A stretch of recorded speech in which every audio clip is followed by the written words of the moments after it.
Salut et bienvenue sur Esprit Minoritaire. Dans cette nouvelle vidéo, on verra ensemble aujourd'hui l'état d'esprit de Snapchat, leurs histoires, leurs débuts, leurs échecs ainsi que leurs succès, en espérant d'apprendre un ou deux éléments qui peuvent aider vous et moi dans notre quête entrepreneuriale. Avant de commencer, je t'invite vivement à t'abonner si ce n'est pas déjà fait et de mettre les notifications pour être notifié pour les prochaines vidéos sur cette chaîne. Comment Snapchat a commencé ?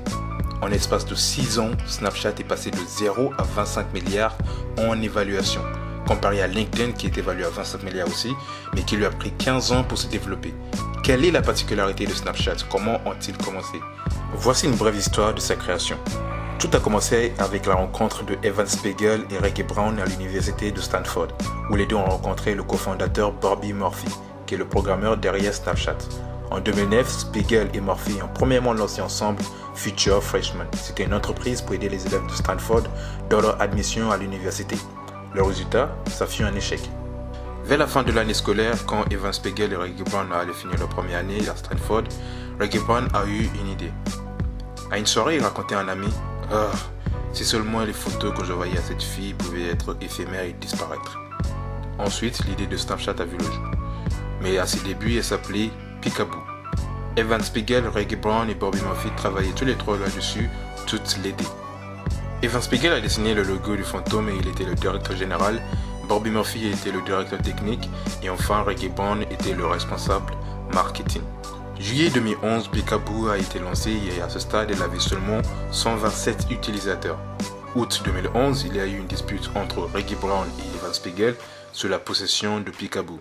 Spiegel et Bobby ont décidé de virer Reggie Brown et suite à cela, ils ont changé le nom de Peekaboo à Snapchat. La bouche à oreille a fait que plusieurs étudiants ont intégré Snapchat quand ils apprennent que tout ce qui se passe sur Internet peut enfin rester sur Internet. Et vers avril 2012, Snapchat avait 100 000 utilisateurs. Mais il y avait un gros problème. Le coût des serveurs a littéralement explosé.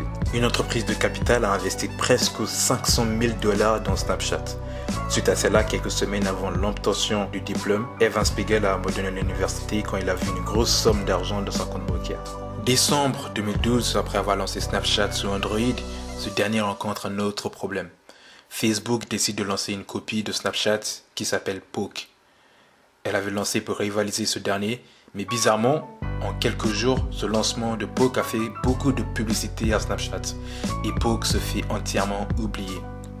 Novembre 2013, Facebook réapparaît, mais cette fois-ci avec une offre d'achat de Snapchat à 3 milliards $. Bien sûr, Snapchat a refusé l'offre.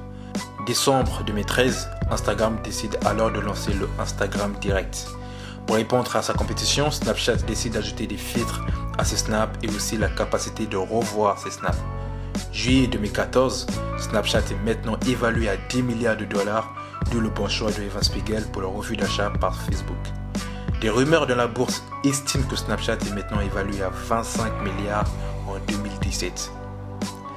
Dites-moi dans les commentaires ce que vous en pensez de Snapchat.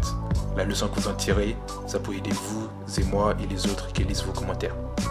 En attendant la prochaine vidéo, je vous dis à très bientôt. Soyez pas la majorité, esprit minoritaire.